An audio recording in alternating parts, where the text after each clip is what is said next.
Hello friends, daily dictation के लिए channel को सब्सक्राइब कर लें और डिक्टेशन पसंद आए तो उसे लाइक करें और अपने दोस्तों में शेयर करें।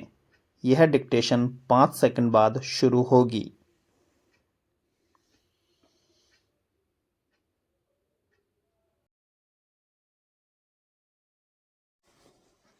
स्टार्ट।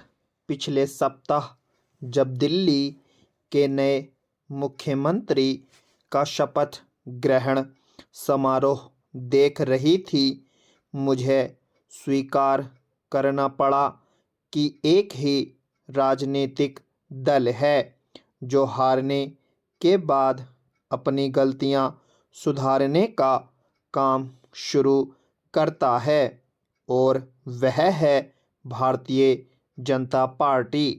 लोकसभा चुनावों के बाद बेशक नरेंद्र मोदी तीसरी बार प्रधानमंत्री बने, लेकिन पूर्ण बहुमत के बिना उनके करीबी बताते हैं कि लोकसभा में 60 सीटें गंवाने के बाद उनके पांव जमीन पर इतनी जोर से पड़े कि उनका अहंकार टूट गया। चुनाव से पहले अहंकार इतना था कि उन्होंने यहाँ तक कहा था कि उनको परमात्मा ने भेजा है भारत को बचाने के लिए, यानी अपने आप को उन्होंने अवतारों की श्रेणी में रख दिया था।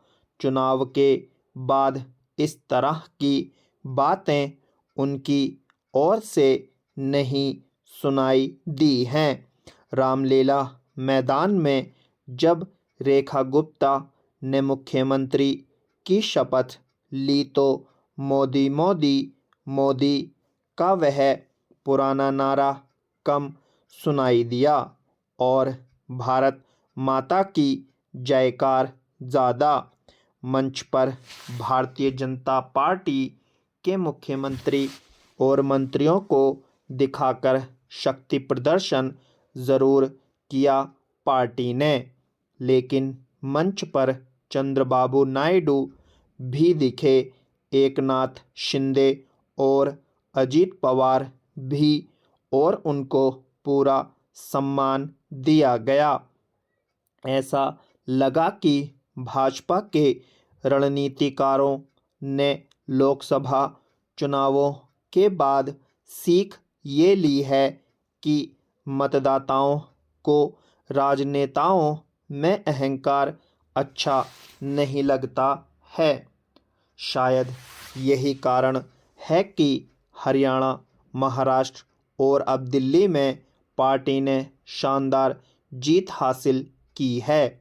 हाल में किया गया एक सर्वेक्षण बताता है कि लोकसभा चुनाव अगर आज किए जाते हैं तो भारतीय जनता पार्टी को 281 सीटें मिल सकती हैं।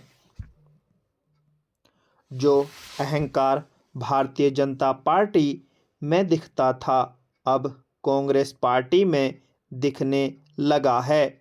इतना कि राहुल गांधी का बर्ताव ऐसे हो गया है जैसे अपने मन में प्रधानमंत्री बन गए हैं, माना कि उनको नेता प्रतिपक्ष बनने का अधिकार मिल गया है अब। लेकिन एक सर्वेक्षण के मुताबिक विपक्षी दलों में से सबसे ज़्यादा नुकसान कांग्रेस को होगा।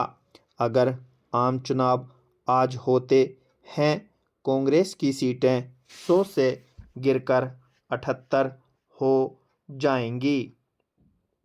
कांग्रेस पार्टी में ईमानदारी से कभी आत्ममंथन होता नहीं है, लेकिन अगर होता तो इस नुकसान का कारण जरूर राहुल गांधी के नेतृत्व या नेतृत्व का अभाव साबित होता।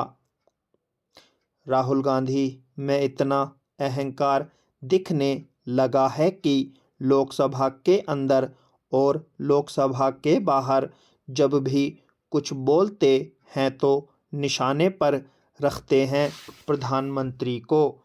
राजनीतिक कमियां अगर गिनाते मोदी की तब भी बात समझ में आती, लेकिन आरोप लगाते हैं सारे व्यक्तिगत किस्म के, जैसे मकसद हो प्रधानमंत्री की निजी छवि पर कीचड़ उछालना। स्टॉप।